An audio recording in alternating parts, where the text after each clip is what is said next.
Now, as mentioned, as President-elect Trump begins to form his cabinet, he's already looking to bypass the Senate confirmation process for his administration appointees. Emily Wilkins is in Washington with the latest. Emily, what a leadership fight out of the Senate as we watch those reports coming out all weekend long.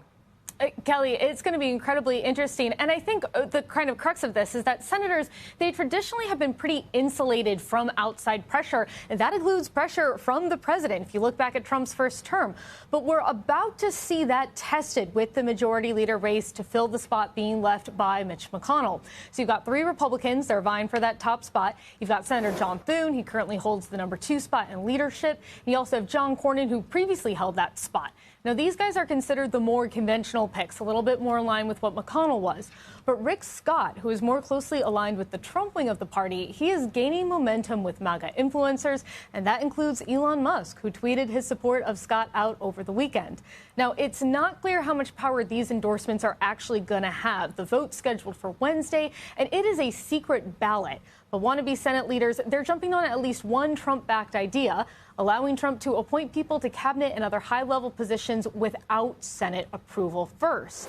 Trump said on X that, quote, any Republican senator seeking the coveted leadership position must agree to recess appointments. And then he goes on to say, without which we will not be able to get people confirmed in a timely manner.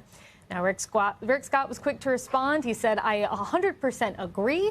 I will do whatever it takes to get your nominations through as quickly as possible.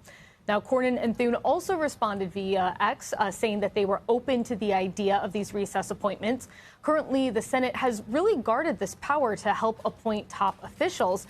But if they go through with this, Trump will have a really wide range to appoint who he wants and to do so ASAP.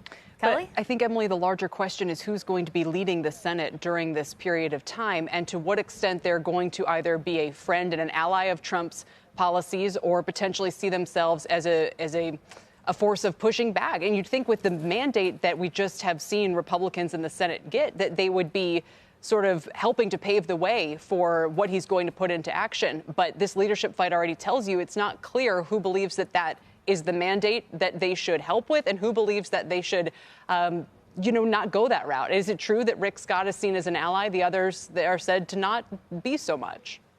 I mean, I think it's a matter of degrees, right? In terms of how much do you sort of want to stick to things like precedent? How much do you want to stick to powers that the Senate currently has? And then how much do you want to help Trump? I mean, just reading the tea leaves with what we saw with Cornyn and Thune immediately jumping on X and saying, yes, we agree that kind of keeping an open mind to these recess appointment ideas.